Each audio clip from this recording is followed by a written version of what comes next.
خواہش کا نام نہیں ہے، دین اللہ نے جو نازل کیا اس کا نام ہے۔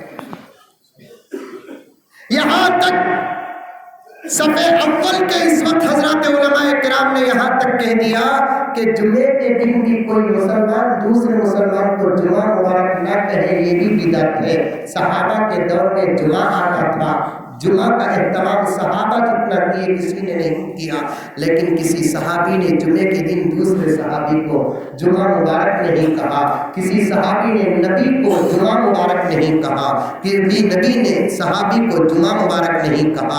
ابو حنیفہ سے جمعہ مبارک ثابت نہیں ہے، ابو شافعی سے جمعہ مبارک ثابت نہیں۔ جمعہ کے موقع پر جمعہ مبارک کہنا بدعت ہے۔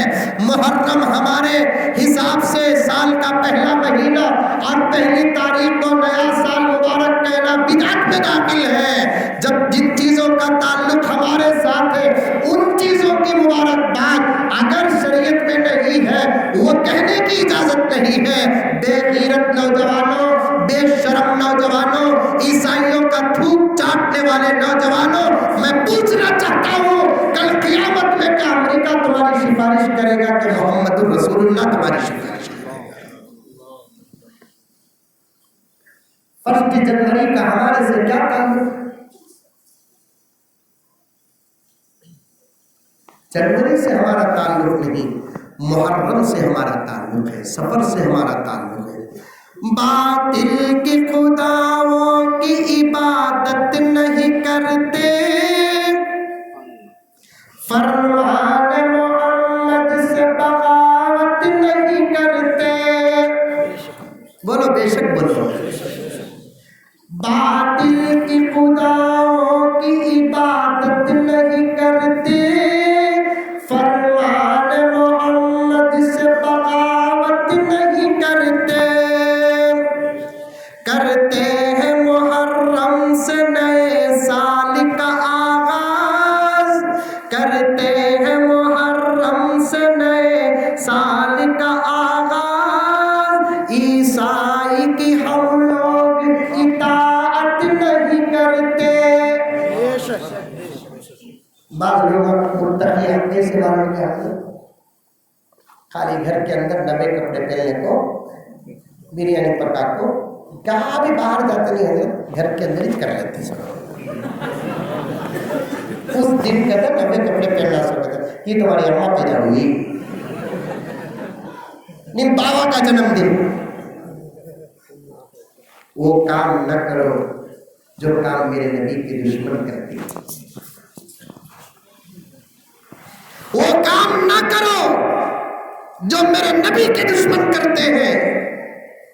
کون ہے وہ لوگ جو جنوری کی پہلی تاریخ کو خوشیاں مناتے ہیں؟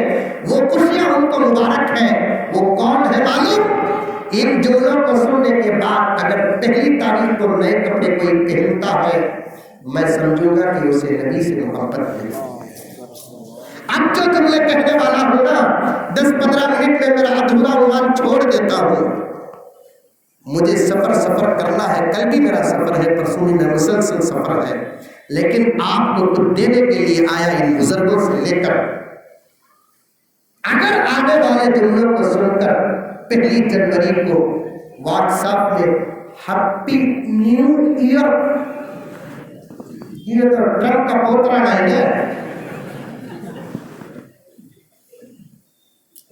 نیا سال مبارک کو گزرے ہوئے سال کا محاسبہ کر لے، اتنا شر کی وجہ سے پسینہ آئے گا کہ ڈوب کر خاندان مر جائے۔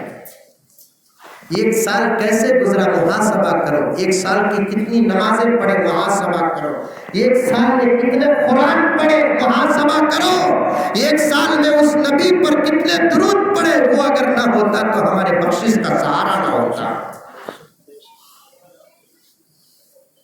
ایک جگہ قریب میں بیان ہوا تو اتفاق سے مجھے وہ حدیث بیان کرنے کا موقع مل گیا۔ وہ ولی بیٹھا ہوا تھا اس جلسے میں جسے کئی مرتبہ نبی کی زیارت ہوئی، اور اس جلسے میں وہ ولی بیٹھا ہوا تھا جسے کئی مرتبہ دوسروں کے خواب میں نبی تشریف لا کر ان تک سلام بھیجے۔ ایسا ولی بیٹھا ہوا تھا، اتفاق سے مجھے ایک روایت پیش کرنا پڑا. وہ روایت ذرا آپ کو بتا دوں کہ میرا نبی ہم سے کتنی محبت کرتا ہے، اس کا طریقہ سے ہم کتنا دور ہیں. نبی نے ایک مرتبہ مجلس میں کہا، دوستو تمہیں بشارت ہو جس کے 3 بچے بالغ ہونے سے پہلے مر گئے، کل قیامت میں وہ 3 بچے ماں باپ کی سفارش کریں گے. نبی نے کہا. ایک صحابی اٹھ کر کہنے لگے، یا رسول اللہ، اگر کسی کے 2 مر گئے تو اس کی سفارش. آقا نے فرمایا، بشارت ہے ان ماں باپ کے لیے جن کے 2 بچے بچپن میں مر گئے، وہ 2 بچے ماں باپ کی سفارش کریں گے.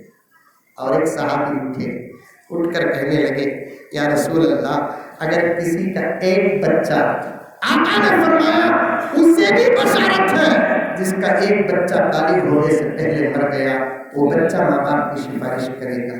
اب چوتھے صحابی اٹھ کر کہنے لگے، یا رسول اللہ، اگر کسی کا بچہ پیٹ میں ضائع ہو کر گر گیا، آقا نے کہا بشارت ہے اس کے لیے جس کا بچہ مکمل بننے سے پہلے پیٹ سے گر جاتا ہے، وہ بچہ بھی سلامت قیامت میں اٹھایا جائے گا، اپنے ماں باپ کی سفارش کرے گا.